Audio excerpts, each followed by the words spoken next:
Joe presents Baz and Andrew's House of Rugby, together with Guinness. Hello and welcome to Baz and Andrew's House of Rugby here on Joe, together with our friends at Guinness. I'm Barry Murphy. This is my partner in crime, the Bonnie to my Clyde, the Wren to my Stimpy, the Paddy to my Selma, the... I think there's one more. The Sonny to my Cher, the Corey to your Topanga. Oh, wow. The Kermode to your Mayo. I don't even know what that is.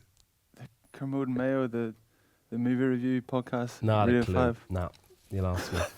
I keep thinking It's though, less obscure than Star Wars. is it? Yeah. No, I don't know it.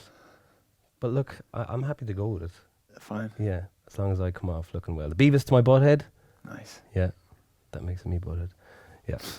I've been kind of keep thinking of us as like Halloween characters or like costumes. So that's why I keep thinking like that. Like that we could potentially dress up as these people next year. That's the way I look at our relationship. Yeah, we've threatened to do it a few times, and Gareth to my Wayne. Yeah, we went as far as the wig, and then pre-record, and then decided, I was also watching Step Brothers last night, and I think we could put in some bunk beds in here. How class would that be? Yeah, so much space for activities. Yeah, we'd have to ask Pat. Pat?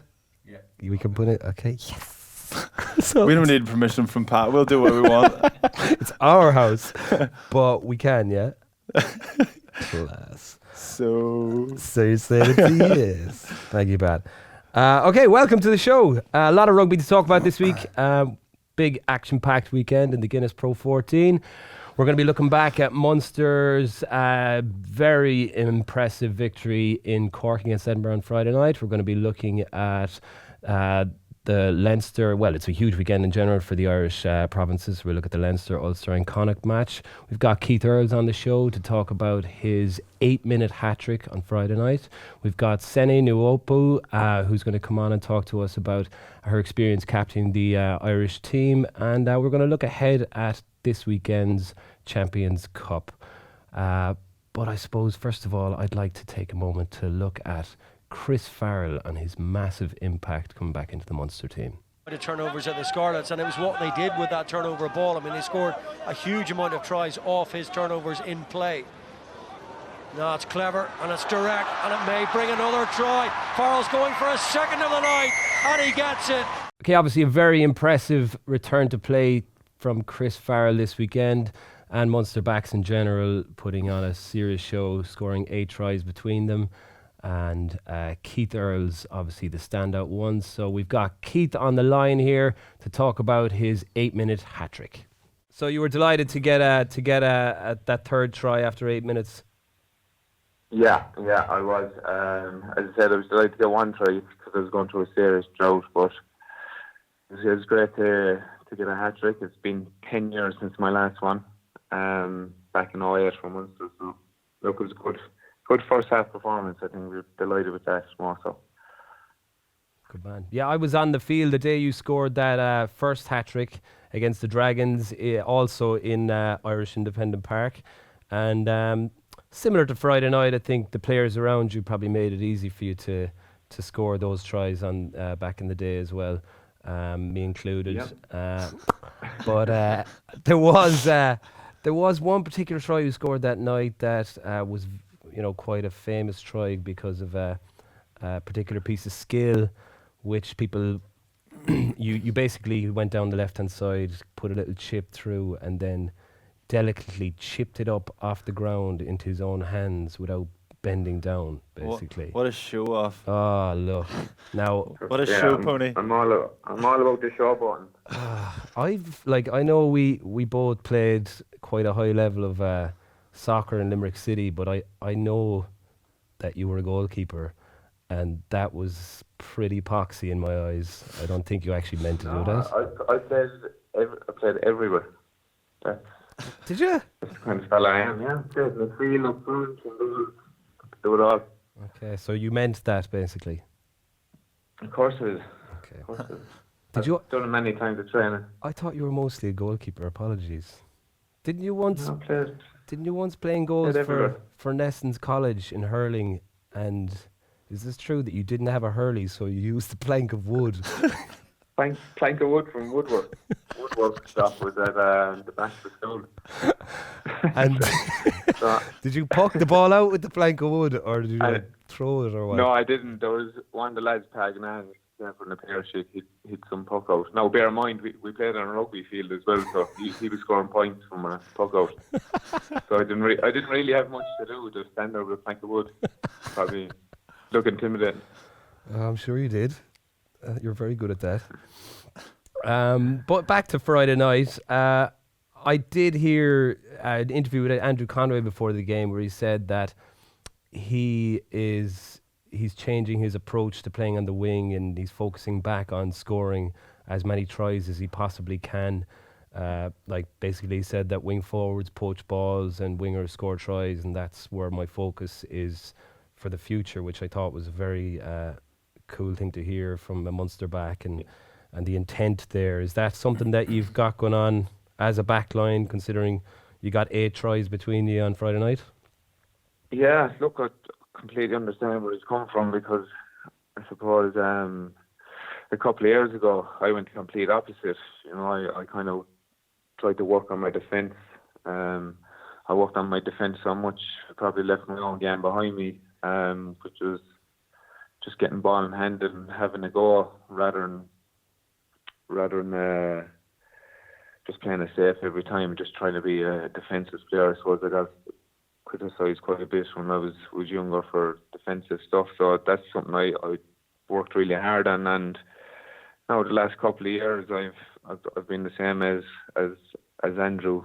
Look, I said Joe has changed the game for everyone, and Trimble knows that his wingers were hitting rucks now, and we're counter rucking, and you barely have any energy left in you to attack, you know. So it's I suppose finding the balance. So I suppose doing what's right for the team and getting your own few tries or a couple of touches on the ball as well. Rosie, we were always the fall guy, weren't we? It was either your fault or it was my fault. Yeah, 100%. We had to clean up everything. Yeah. We were getting blamed for the scrums at one stage as well, I think. Yeah. I say I probably still got blamed after retiring and all. Still, are you getting better? Are you getting better at kind of someone as naive and wet behind the ears as Jacob? You're kind of find it easy to shift the blame. He takes a lot of the brunt. Yeah. Which is great. But it's about finding the balance, and I think everyone's work rate has gone through the roof now, and we kind of leave no stone unturned with whether it's covering chip throughs or covering each other's backs, and yourself, it's full on for 80 minutes, but it's well worth it at the end of the day if you get a good result. Yeah, I'm always interested to hear, having never worked under Joe Schmidt myself. It sounds, we're all gutted to see him go, and so grateful for what he's given to Irish rugby. But it must be very, very taxing to work in that environment physically. When I hear the training sessions you do, and even what is expected of you, as you say, as a back in a game, that you're barely any airlift in your lungs to do what a winger should do. But yeah, how have you found that adjustment to that physical exertion at training and in games? I'm trying to get me in trouble, eh? No, I'm just saying. No, it's been looking fair. Just being honest. Extremely as well. We don't do much contact.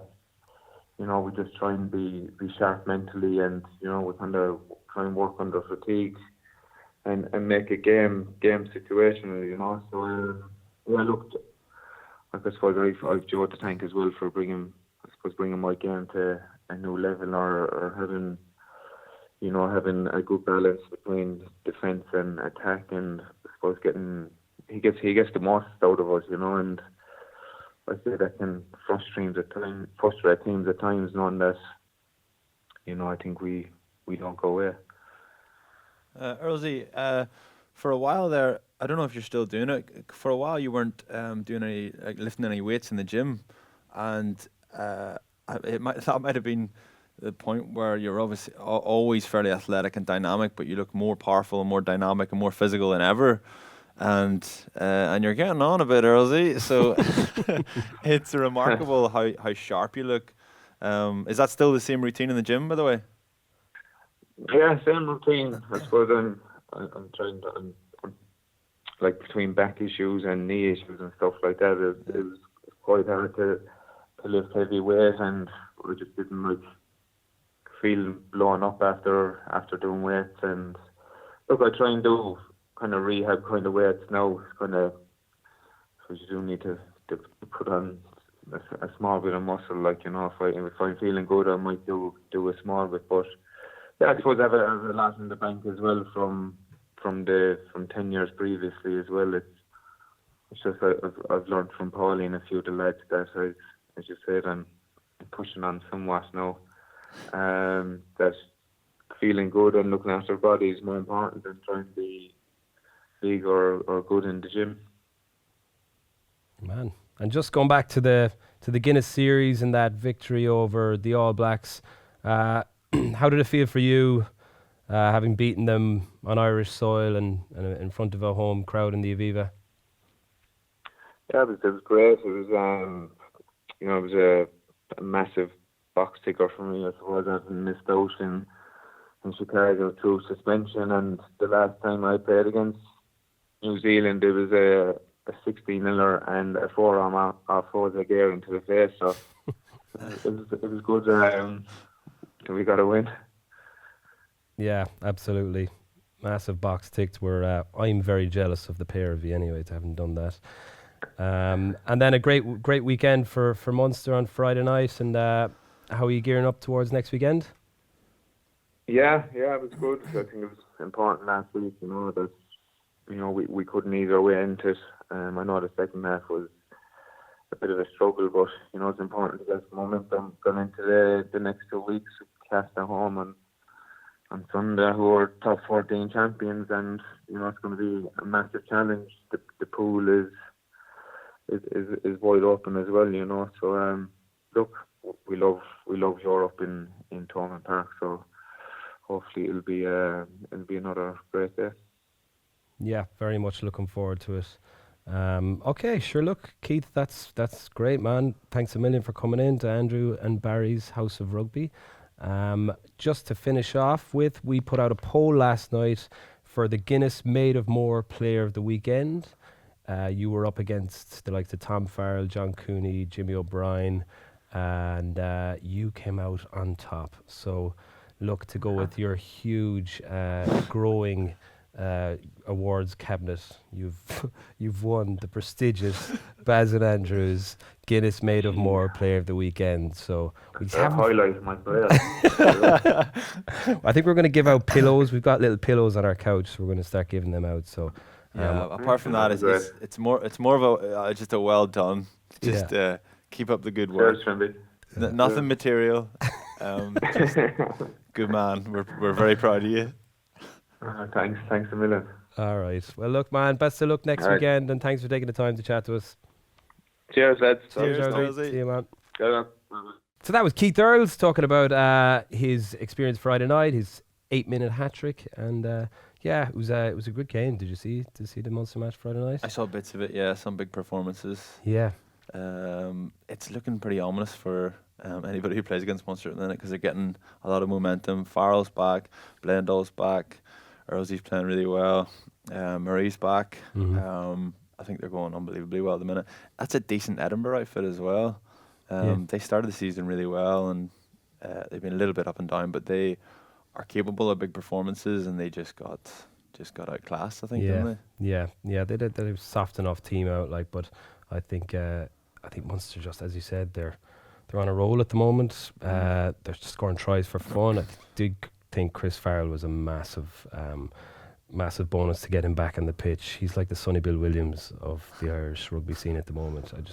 His ability to move at that pace, even though he's 18 stone, his offloading, his lines of running.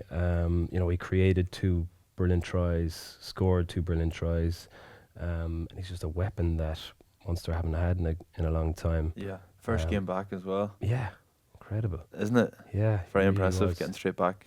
Yeah, for a long time out. I think he's 8-9 months out at this point. And yeah, great to get Murray back. I thought he was absolutely brilliant to control the game incredibly well in the first half. Everything he seemed to touch was gold. And even what Earls pointed out there, how the second half was a little bit, they might have been disappointed with because they didn't score as many tries. But what stood out to me was their defence in the second half was unbelievable. Like there was, and I don't think anyone was pointing it out. There was a lot of criticism online saying, they need to kick on a gear, but they were happy enough to let Edinburgh have the ball. And they were, like, at one point they drove them back 40 metres off phase play, just tit for tat, just getting off the line, eating up like 10, 15 metres at a time on line speed alone. And I just think the intent there for Munster is pretty spot on at the moment.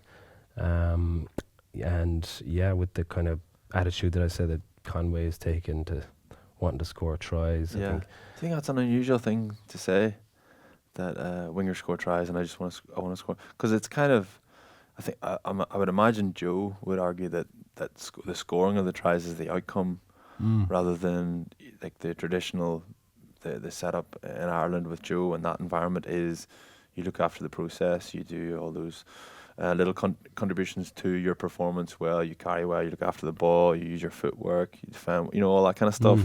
But the try scoring is, I don't think Joe would have the same sort of mindset. I don't think Joe, but it's a strange one, I think. It is. It really took me back, but it's obviously where he said, I want to score more tries, and immediately goes and scores more tries. Exactly, So it's hard to knock. That's why I think it stuck with me so much, because it was the intent, I think, that Munster have maybe lacked a little bit in the last few months, even though they're winning. It was just that kind of intent to go out and score tries and play from anywhere, which they did on Friday night. So look, if that's what he needs to get him to that. I mean, Conway's such a workhorse anyway, and you saw it last week against the US as well, that he's going out with that attitude for Ireland as well. So look, whatever gets you riled up into play like that, then the more power to him. He's seeing Stockdale go out scoring tries left, right and centre. There you go.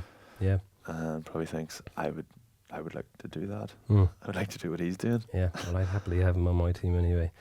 So anyway, we'll get to the other provinces later on. We'll be talking about Leinster and how their young players just keep showing up. Leinster Schools had a great win on the Dragons, didn't they? 50 points on the Dragons, or the Michaels team, basically. We'll be looking at Connacht, another huge win for them. 2 week wins in a row over in South Africa, and we'll also be looking at a big win for Ulster against Cardiff. But first, we've got Sene Naoupu, who's come in.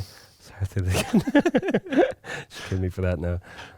But first of all, we've got Sene Naoupu, who's come all the way up from Galway to chat to us this morning. Recently captained the Irish team against England, and we're delighted to have her on the show today. Sene, welcome to Baz and Andrew's House of Rugby here on Joe Together with Guinness. Thanks very much for having me. No worries, we're delighted to have you here.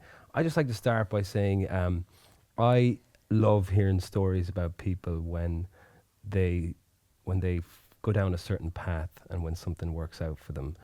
And I actually write a lot of songs about this kind of idea, where if a door opens for someone, if they believe it in their mind and they go with their heart and they follow something and then it works out, and where that path leads them.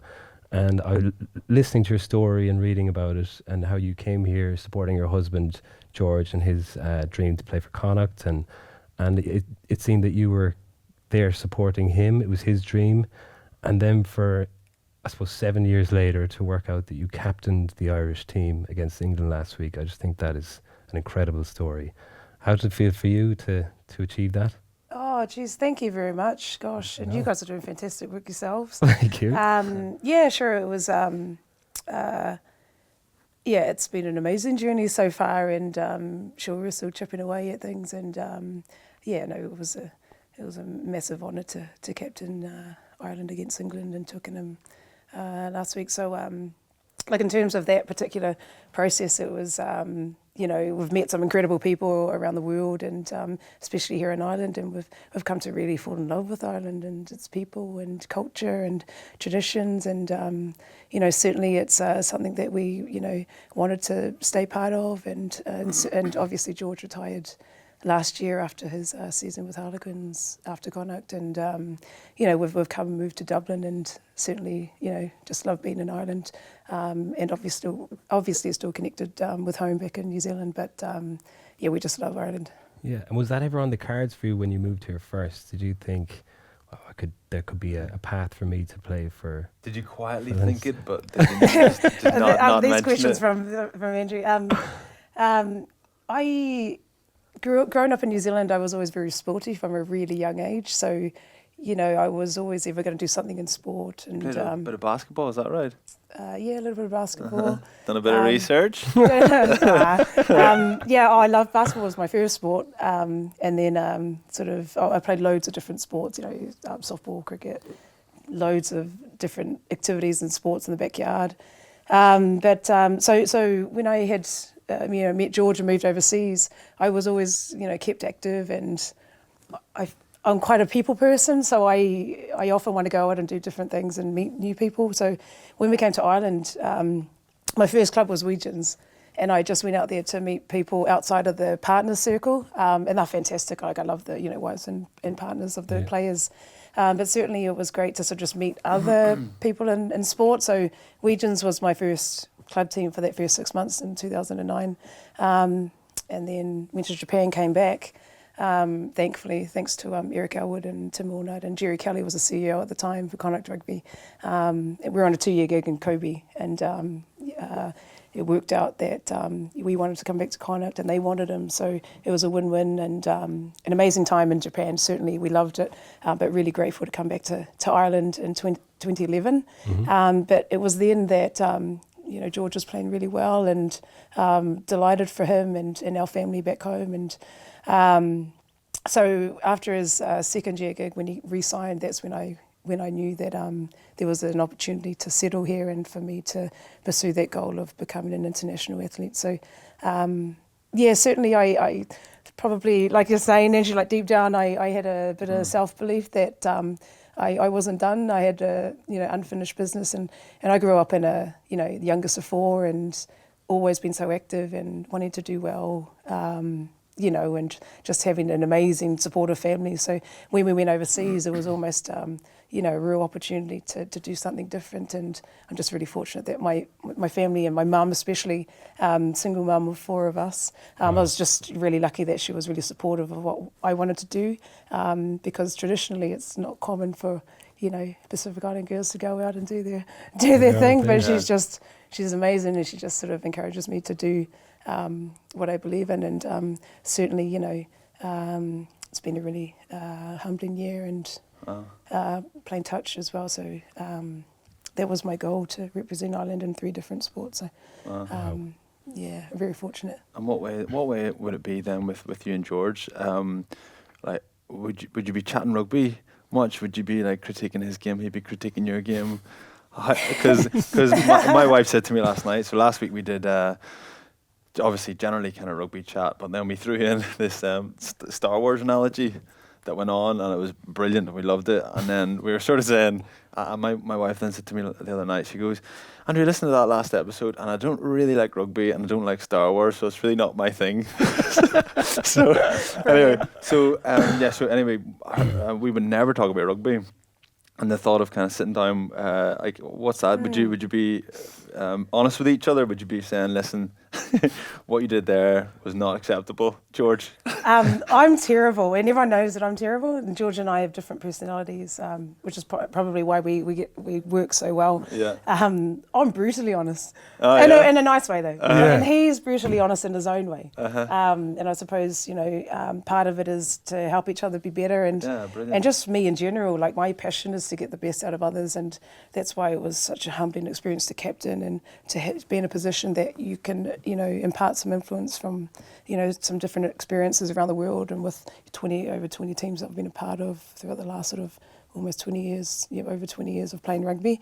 But certainly George and I, we have a mutual respect for what we do, and our conversations are based on making each other better. Yeah, wow. And so, especially when George is playing, and even now, and he's teaching in Gonzaga, and he's loving it, loving coaching and things like that. So certainly the conversations in the household are rugby orientated sometimes, not all the time, but we just know when to talk about it, when not to, and then I'll know when I didn't have a good game. I know myself if you didn't do as well as you knew you could have, or and don't bring it up then. So he'll look at me and then he knows not to, or like vice versa, and then I'll give it like.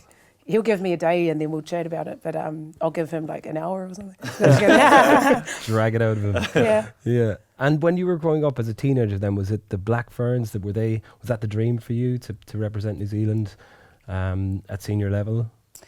Well, I was on a basketball sort of first, okay. and then transferred to rugby. But certainly at the time, I was sort of focused on our provincial team, which was Otago Spirit at the time, and went to some trials and stuff with Black Fern. So it was up there. But I wouldn't change anything for the world now. It's been one of the best experiences and highlights of my life to represent Ireland, and it's a country I feel very passionate for, and even growing up in a small town. I'm from a small town on Maru, north of Otago in New Zealand, in the South Island, and there's not much. Well, it's growing now. Obviously, the community is fantastic. But some friends of ours had an Irish pub in the corner. It was Annie Flanagan's at the time, and growing up, we're a very musical family. Actually, our family's quite musical. So we'd have instruments in the house. For example, one of our rooms would have like drum kit and guitars and keyboard and things like that. So and a piano. A little bit of a piano and guitar, and George is very musical. He plays guitar and piano. Wow. So we jam as well in between, brilliant. Friends That's come your over. break from talking about rugby jam. Yeah, totally. Class. He'll just grab. We've got a few guitars in the lounge, so he'll just grab it when he doesn't want to talk to me. And he'll just plug away. So he's a big fan of The Greatest Show. I'm not sure if So he's been practicing all the songs on the picking of the guitar. So my brother, our family is very musical. So anyway, we grew up, the odd weekend, my brother will be jamming with his band at the Irish pub. The Irish pub. So That's mad. And so there's always been a connection there, I suppose, for you. I really think so. I really do. And I remember George had. We needed 6 months to tie us over before Japan, and I remember the agent at the time, Essentially Group, Simon Porter at the time was like, his Connacht is in Galway, and I was like, is that Ireland? I was like, oh my god! I was like, gosh, you should do it. It's a joke, So it's funny how things work out, isn't it? Yeah, it is. I think, and like from your Samoan background as well, there'd be, I suppose, a similar culture, would there, between the Irish. We're very family orientated as well. We're very steeped in our own language. And I know you've come over here and you've thrown your hand at the Irish language as well. I've seen on Instagram and Twitter. I'm still trying to pronounce it. I'm better writing it. Okay. So it's just more practice. It's great. It's inspiring for us, like watching someone come over and immersing themselves in our culture. I wish my Irish or my Gaelic was better. How's yours? Far below average. But you guys are incredible. I am so inspired by my teammates even, and good few of the girls speak Irish. There's a couple of Irish teachers in there. Emma Constantine is, in terms of that culture's already there. So it's helping you out. Oh yeah, absolutely. The environment is just, the girls are amazing, and it's a shame, not many people get to see just how talented the girls are off the pitch as well as on the pitch. They obviously are, but certainly it's just a great environment to be around, and the dedication is always blown my mind with the ladies rugby teams. I played with UL Bohemians for all my life, so that was where I think Irish rugby really kicked off, in my opinion anyway. Back in the late 90s and 2000s, we still do have such a huge part of the international team, but it reminds me a lot of the GA teams, where they make such commitments to travelling up and down. Like I know you travelled from Galway to Dublin for playing with Leinster for a long time, didn't you, to train, and a lot of the Bows players would have travelled down from Dublin Tuesday, Thursday nights and work full-time jobs, and then try and get time off work to travel and play internationally, and it's mind-blowing how much commitment they have, and without ever putting their hand out or anything like that, and the standard is so high now, it's brilliant, and I think the standard is growing internationally though, right? It's becoming a tough international series in November. Absolutely, and you did right, and thanks for acknowledging that, because the girls are absolutely unbelievable. And sure, like, I'm embarrassed to even sit here. We've got like doctors and teachers and nurses. We've incredibly talented girls on the team. And Kira Griffin, our captain for Ireland, is a teacher as well. And just the dedication, and as you say, the travel is something to be really motivated and inspired from. And it's funny. When I was in Galway, when you mentioned, did I think I could do it? And, bless George, he was very good, because I hadn't qualified for Ireland at the time, but I remember driving to Dublin from Galway like 2-3 times a week to go and train, knowing I couldn't play. Yeah. But now I see, until I qualified, and so a couple of years later. Is the qualification the same as the men's? Is it 3 years or? It was, 36 months at the time, and 5 years you'd need a passport for the Olympic qualification. But in terms of some of the girls doing it now, or some of the younger girls, it's I'm grateful that experienced that level of commitment when you didn't know there was a guarantee, of getting something at the end. But certainly it's stood to me when some of the younger girls who are doing fantastic, and they're travelling from different areas, and they get tired and they think, but having had done that for a couple of years myself, it's great to just remind them that at the end of the day, stay focused on what they want to achieve. If it's with Ireland, that's what it'd take. And so bringing through some. A lot of fresh faces and new caps this autumn. Ellen Murphy, Lauren Delaney, Juliet Short, and Bevan Parsons. Is Bevan Parsons 16 years of age? Is that? She's actually just turned 17. So it's what a fantastic opportunity for Bevan. She was absolutely outstanding in the under-18s Interpros for Connacht. And certainly has been training super well with us girls, and just fits in seamlessly, and it's such a great experience for her, and it's worked out well that by the time Six Nations comes up, and pending the whole squad selection and things like that, she'll be 17 at that stage, and it was exciting to have someone of her talent, let alone her age, in the team. It's incredible. That's probably the youngest on record, is it? International? Yeah, it is. You heard it here first. Quoting this record. It's very good in Irish rugby, certainly, in terms of 16, having it played. Yeah, I've never heard the likes of that. For a senior team. But the other girls as well were fantastic. There were 6 new caps. And delighted for them. And Ellen is from my club as well, Belvedere. And Juliet Short is a good few of the girls, Leinster, Hubin. Good few of those girls did super in the campaign. So a good squad building towards the Six Nations in 2019. Yeah, absolutely. And sure, that last game against England was, there were some outstanding patches in that match that were, some form that we needed from the girls, and the score didn't reflect the effort and performance from us, but. The only, I suppose, pleasant thing was that at least they scored on the outside and not through us. So it was a really good, foundation to build into 2019 Six Nations. Yeah. And the Sevens going really strong as well. Sevens have been flying it, haven't they? Certainly. I'm watching it. Yeah, certainly positive steps, and that training together and being in that professional environment is helping the girls. And I met with Lucy Mulhall. Hopefully you get her on a show sometime soon. But she's been excellent, skipper for so many years in the last few years. And we were chatting before they went away to Dubai, and they were really looking forward to it, and feel like they're coming together really, really well. And I suppose in the last few years it's come together this season. So certainly would really hope that they stay on target for their Olympic qualification as well. Yeah, certainly one eye on the Olympics. Yeah. For Ireland, our Olympic hopes we're always optimistic, but they're few and far between often. So I think rugby could be something that we could really take a hold of in the coming Olympics. It'd be great to see the ladies team lead that up. We could do with the medals. Not getting ahead of myself. And no pressure either. But geez, there's some. It's amazing because like I know I wasn't born in Ireland, but I love your humility, and at the same time, it's like just getting that self-belief out of the girls is the next sort of step. Because gosh, there's some supreme athletes in Ireland, and that JOE, that DNA and how athletic and just.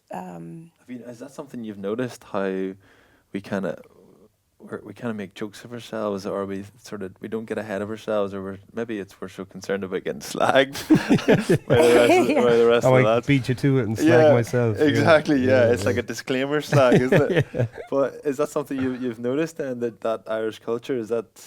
Because it's strange, especially with the national with the lads going so well at the minute, and just they could argue that they're the best team in the world at the minute, but certainly they would never come out with anything like that, and that humility is something that's so typical of us, isn't it? Yeah, and that's what makes us special as well. It's what makes Ireland special, and would be very similar as well in New Zealand and in I'm the just islands. realising I'm kind of contradicting. I'm saying I'm proud of how humble we are. But we you're are the best, aren't you? we are the world's most humble people. Yeah. That doesn't really make sense. Mind blown. I've just outdone it anyway. That was the wrong argument, but that's similar to the kind of culture you're used to then. And would be similar in terms of you'd be brought down very quickly when if you'd said something like that. But certainly, what makes us special. But at the same time, in terms of that self-belief and performing for your team and your country, that's something that's a different. Accessing that in a different way is quite different to that culture of humility, which is really important.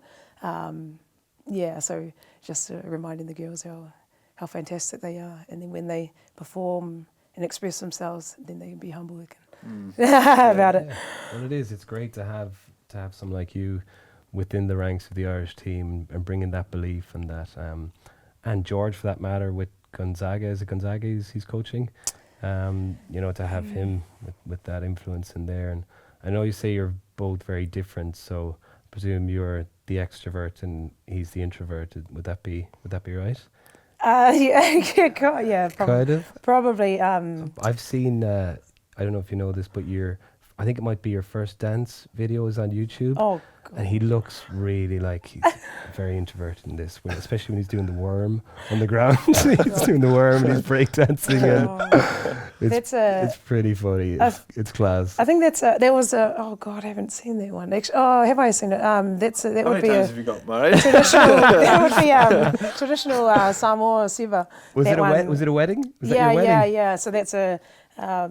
We're both Samoan, obviously, first generation New Zealand born Samoan. So that was our Siva Samoa. That one it must have been, and it's just dancing, and it's like so different to an Irish wedding, but so the same as well. It's like I just thought it was brilliant to watch the two just pretty much break dancing for your first dance, and everyone around you dancing. And so look it up. Very cool. We'll put a link. It's up there. It's my gosh. Got some of your tries on YouTube, and then this one's like the second one down, and you're dancing. So you love a dance, obviously. And I can't wait to check out your videos too, Vaz. No dancing. You'll never find me dancing. It's I suppose you play sport and you're performing for your country and your teammates and things like that, and certainly you're actually a performer, like in terms of so I don't mind the odd dance. George is actually a very good dancer. He might show his dance moves at the Wicklow Rugby Club. He coaches Wicklow as well. Okay. And teaches at Gonzaga. So certainly would both sort of do I dance? Yeah, the odd dance. That's great. Well, look, thank you so much for coming on the show. We really appreciate it, and best of luck for the rest of the season. Best of luck for the Six Nations, and thanks for coming on. Thanks for having me. Thanks, guys. Well, I think Tad Furlong's been outstanding. Yeah. I think Tad. How do you say it? We don't know how to say it up north either, to be fair. But we know Tad. We know slightly. I think it's Tig. The D, forget about the D. Apologies, this is really bad for me at the Irish. Should we do it furlong? We'll do it take two, and we'll actually leave one in as well. Tig. Or Furlong. Tad. But for England, I think Wilson has probably been very good. Yes, my sort of standout for what they've done. He's had huge shoes to fill. No one really expected much of him. I think he's delivered above and beyond. I thought Carl Sinclair was very good for England as well. But yeah. So pick one. And then Tad Wilson. I'll go Furlong because I love the Irish. Good. Well done, you. I think you're digging yourself out of a very deep hole. Tad Furlong for Tins. It's only at 50 metres now. It was a mile a long time ago. You're in one of Haas JCBs.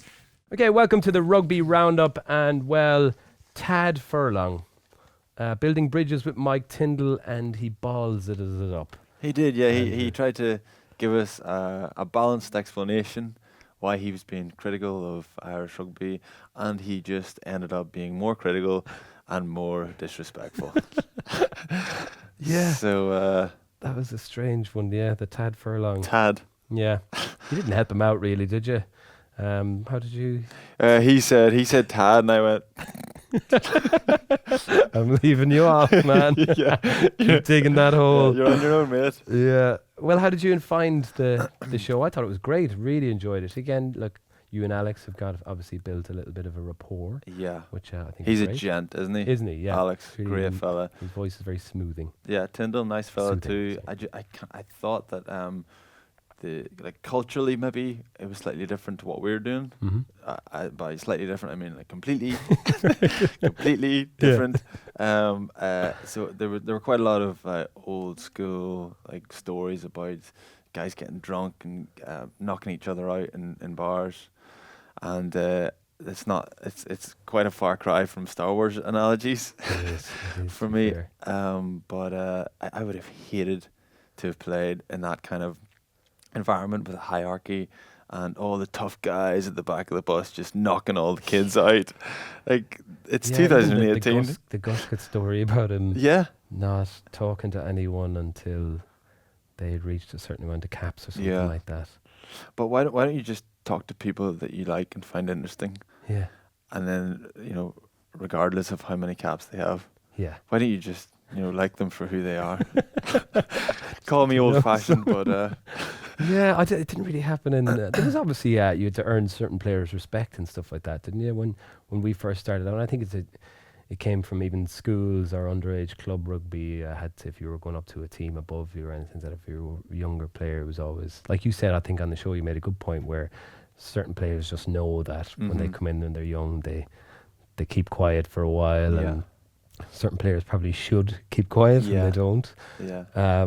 So there is that balance that you find, but I think a lot of kids that are maybe a little bit chirpy coming in, they probably could do with a slight more of an emphasis on that type of environment. But for the kids that are shy and they know that let's just stay quiet for a little while, then that kind of environment will just make that more difficult for them to kind of find their feet and be themselves. And ultimately, is that not the sort of environment you want to create in a rugby team? Just kind of mates and everybody's on the same level together. Everybody works as hard for each other. I don't know. Yeah. That's the way I see it anyway. We had a brilliant one. It was a day out we had, let's call it, a squad day out, where we went out and had the crack, and we were on a bus, and there was about 40 of us on it, the whole from the development up to the senior players, and we went out in a bus and we were stopped off for a drink halfway, and when we went to leave an hour later, all the young players had safety belted themselves into the back row of the bus, which was where all the hard old school boys usually sit. So it was the likes of Conor Murray, Peter Manny, Earlsy, Dave Foley, Tommy O'Donnell, Mike Sherry, and it was brilliant. So they put on their safety belts and they had megaphones and they had signs like as if they were a union, and it was like, hell no, we won't go. And they were trying to change the, out with the old, in with the new. And the bus started and we just took off driving, and it was a little bit awkward to kind of get them out. And Paulie was the captain at the time, and he was like, Asher, look, give them their moment. So we all just kind of sat down, and then they started getting ahead of themselves and started kind of singing songs and how they're all getting so old and all this kind of stuff. And I remember being at the front of the bus, and we were just laughing at them. And Dougie, who's, you know, the nicest guy in the world, probably just such a gentleman, but you don't cross him. Like he turned to Paulie and he said, "Wouldn't happen on my watch, mate." We challenged him. Yeah, he's like, you know, it's like you come home and there's some guy sitting on your couch, drinking your beer, watching your telly, chatting up your missus. It's the same thing. And I was like, it's not that similar. Not really. Yeah. I like where you're going with this. Yeah. And you could just see the red mist descending over Paulie's eyes. Is this Paulie pre-kids or post-kids? This is probably 2009, I'd say. So how old is... Because he said, I think that the red mist wouldn't have happened as quickly post-kids. Oh, no, it happened. That was my impression. Instantly. Yeah. It was brilliant. And he just gathered like Tony Buckley, Mushy, and Mick O'Driscoll and John Hayes. Forget it. Just bring Mushy. Just bring Mushy. Yeah. The enforcer. Yeah. There's a wrestler if you want one. And he just went back, and let's just say they moved. Yeah. Actually, before that, Paulie turned, he goes, "Right."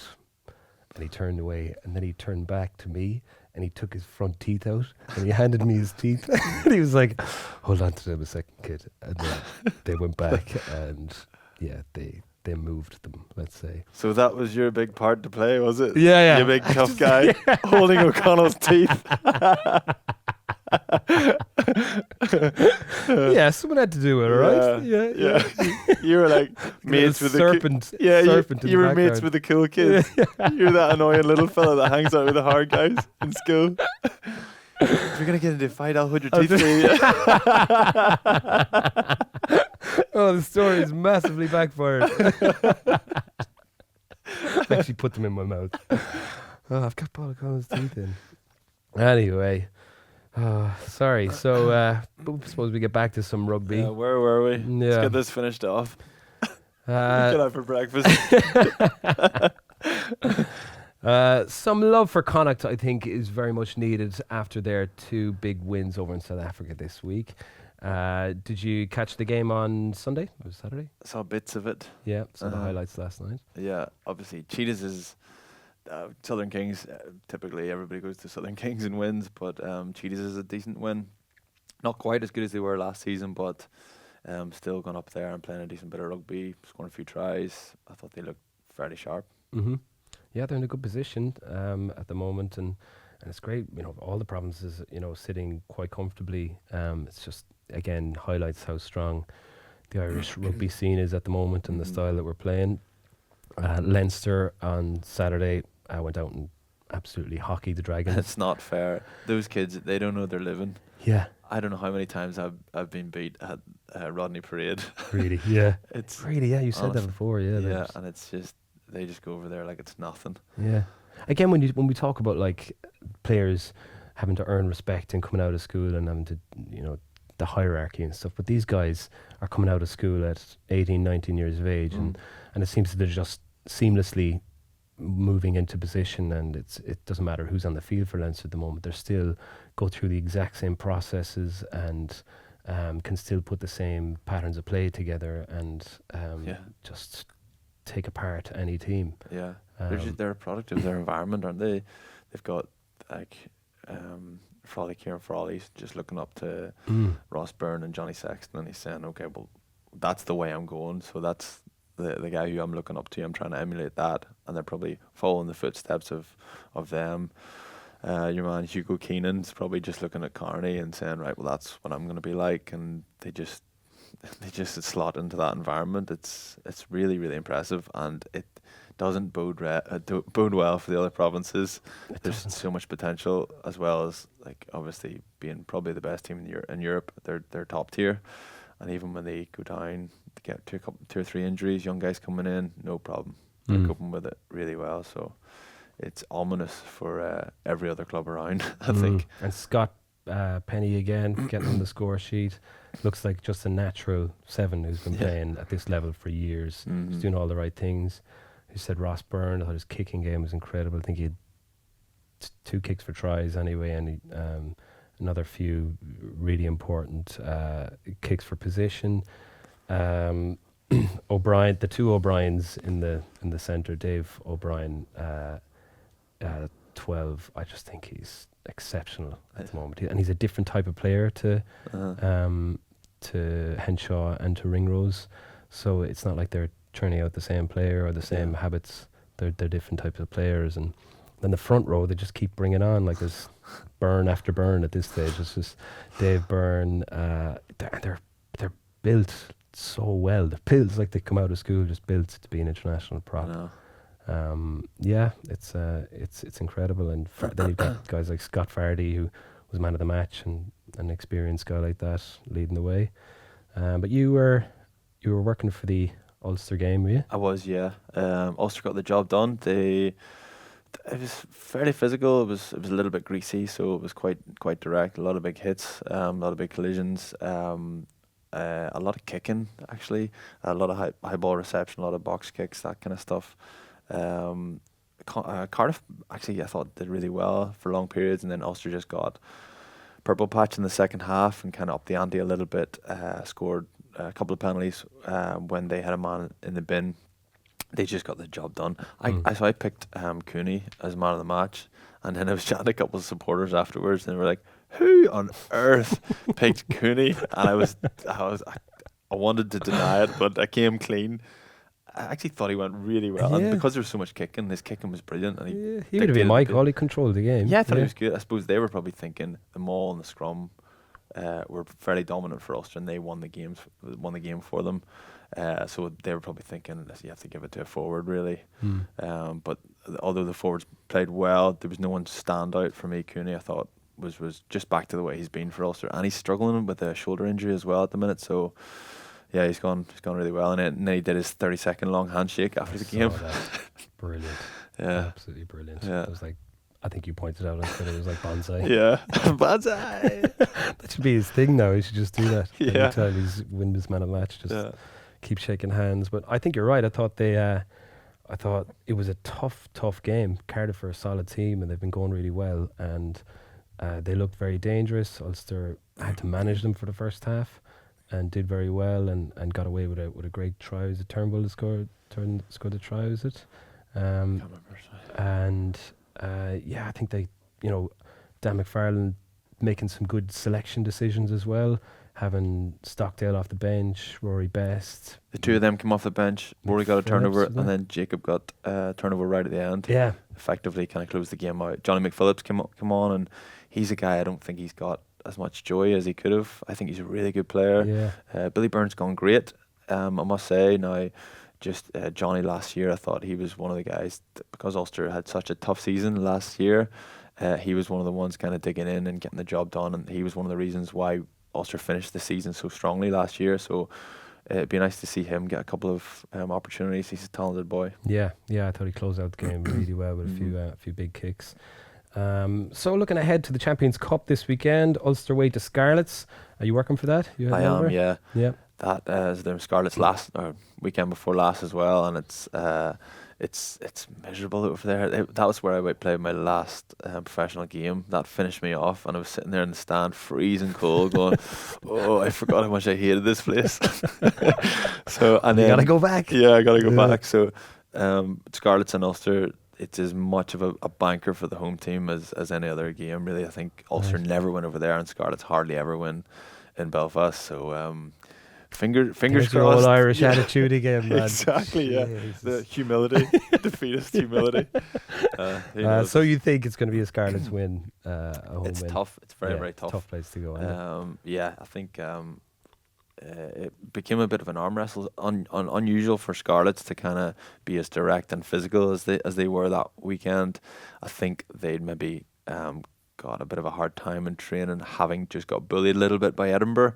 So they kind of bounced back and kind of proved the point with their physicality. So strangely, if it was dry, Ulster could play a little bit more, but obviously that's gonna benefit Scarlets as well. So we'll see what happens. Yeah, and then Leinster, tough one over in the Rec this weekend. Is going to be a huge game for them. I think that they're going so well that we presume that they're coasting, I suppose. But the loss to Toulouse over there will just kind of changes the goalpost a little bit. That they really have to.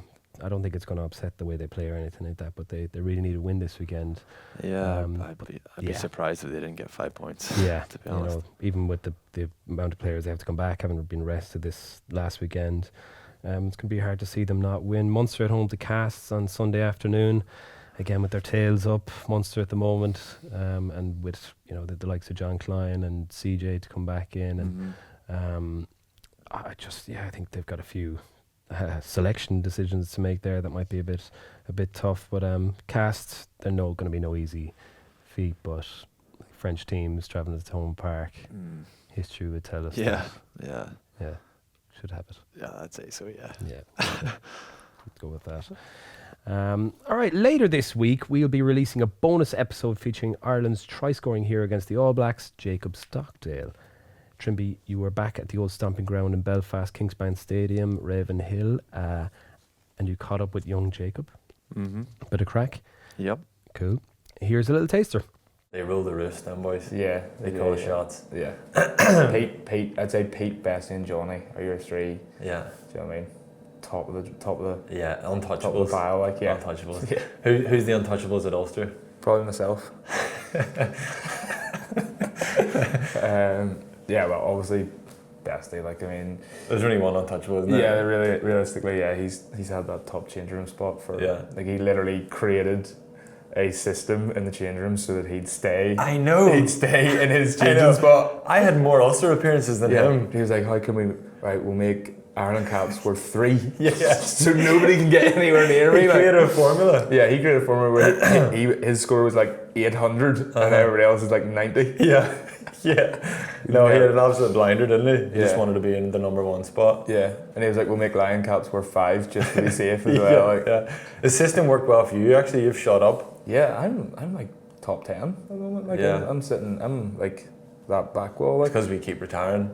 Me, Tommy, Chad. Chad got halfway through the system and just went, "Stop this, I'm out of here." Okay, cool. That'll be with you later in the week, so don't forget to subscribe on whatever platform you listen to this, or of course anyone that follows us on YouTube, check out our videos there. Okay, next up it's hashtag AskHOR. We put out a shout for Twitter questions using the hashtag AskHOR last night, and here are some of your best questions. Keith Cahill: with Jameson Gibson Park becoming Irish qualified at the start of 2019-2020 season, where does he rank among Irish scrum halves, and could he be a bolter for the World Cup? I didn't know he was going to be Irish qualified. That's great. Oh yeah. Well, it's hard to know where he is. Him and Luke are kind of in and out a little bit, and it's hard to know a true reflection of kind of who's first choice because of that weird rule. Yeah. So if he does manage to get first choice ahead of Luke routinely, then he's right up there. He's obviously with Marmion injured at the minute. He's obviously not going to be injured all the way through the next summer, but he could easily become second choice behind Murray. Yeah. But anyway, there's a lot of rugby to be played between now and then. Exactly, yeah. I mean, it would be hard to jump him up there unless he gets a chance if McGrath, Touchwood doesn't get injured, but if he did, then Gibson Park will get the opportunity with Leinster. I think that's where it'll come first. I'm a big fan of his. Again, we saw at the weekend, he has this ability to zip a big pass in the opposition 22 to a wing to score. He did it a few times for James Lowe against Munster in the season. Did it for Fardy on Saturday, and also did it for, I think, Carney as well on the wing. He's got a serious eye for that. He's a bit of a baller as well. Yeah. He's got a nice kicking skills and a physical guy, but again, just shows you the depth we have at the moment. Yeah. So yeah, I think so, Keith. Could be within the running. Sean McGowan asks, would older generations, e.g. Raj, Bod, Strings, Darce, etc., have even got a sniff if they were starting out now? He didn't give much chance there, did he? Even got a sniff. I think that makes it very clear what he thinks. Yeah. Anyway, I think they would have got a sniff, Sean. Yeah, I think that's pretty. I don't know. That's pretty outrageous to say that some of the best players we've ever had wouldn't get a sniff at the moment.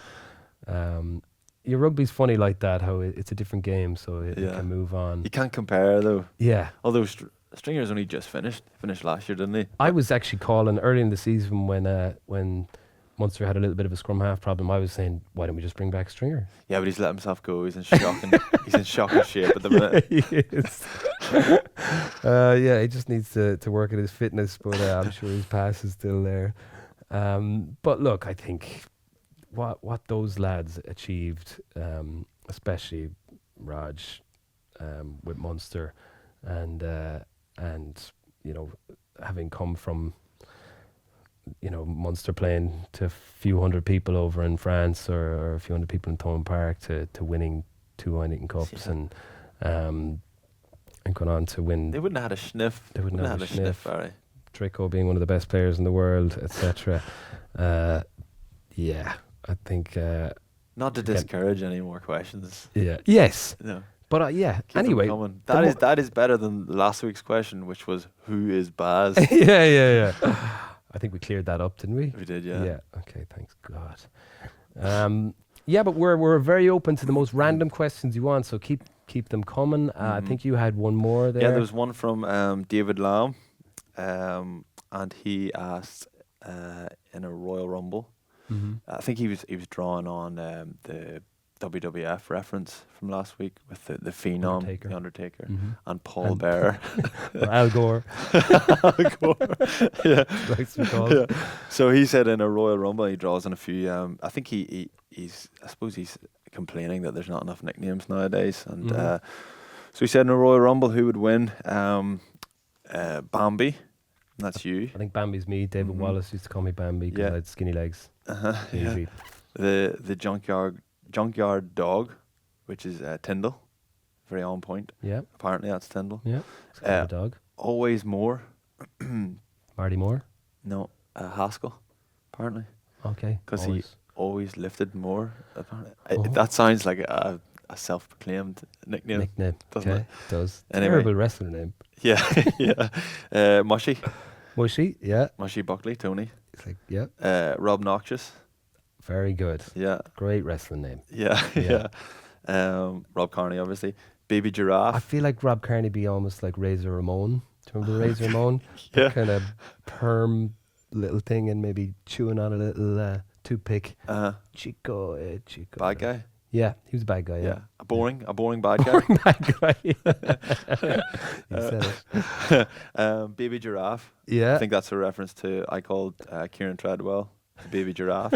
He finished an unbelievable try on Friday or Saturday there. Got an offload from McCluskey, but it hit off his knee. I saw. That's what I was talking about. Sorry. Yeah. And he beat all the other Cardiff defenders to the ball, went down it, and then just got up again, rolled a couple times. So it did look like a baby giraffe. Yeah, it looked clumsy, but it was actually unbelievably good coordination. He finished really well. Anyway. Again, a poor enough wrestling name, but very good comparison. Baby Giraffe, yeah. He's never going to make it in WWF. No. Felon Armitage. Right. So that's obviously Dylan Armitage, but it's Felon because he often gets himself in trouble. Okay. Thought that was quite clever. Yeah. Rikishi. Dave Kilcoyne.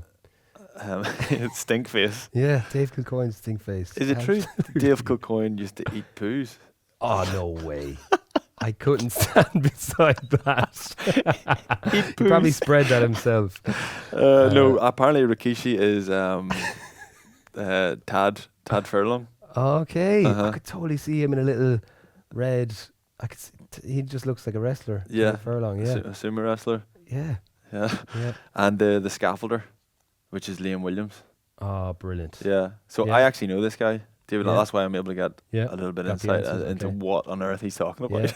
Well, look, I get right behind. If anyone wants to tell us what their favourite rugby players turn wrestlers names could be, then I'm he added actually in a I was texting him to try and get to grips with yeah, exactly, the source of some of these, and he was able to add that 2 of those have kicked my head in. As in your head in? Yeah, my head in. Who are they? The Scaffolder and Felon Armitage have both battered me on the pitch. I punched you? Yeah. Oh yeah, I remember the Scaffolder did. Yeah. Wow. We'll tell you more about that next. Tune in. Subscribe and tune in. Next week. Yeah. Previously on Baz and Andrew. Oh, that's great. That's great. All right. Well, keep those questions coming. And I've also had a few requests over the last few weeks. People coming to gigs and asking me, can they give shout outs? So I'm all about requests. I will say pretty much anything. So anyone that wants to give us requests or questions, more random the better. One was for a man that I met on Saturday night who's playing for Kilfeacle this weekend in the Challenge Cup against Bandon in the semi-final. His name was Chichi or Chachi, I believe. I think he could be the Colombian drug dealer of Kilfeacle or something like that. So big shout out to Kilfeacle. Best of luck at the weekend. And right, everybody else, thanks for your comments, questions, and for listening and for watching us on YouTube. If you're enjoying the show, please do remember to subscribe and leave us a rating or a comment. A big thank you to everyone that was involved in making the show this week, to all our guests. We've had a great day. This has been Baz and Andrew's House of Rugby on Joe, together with Guinness. Thanks for keeping us company.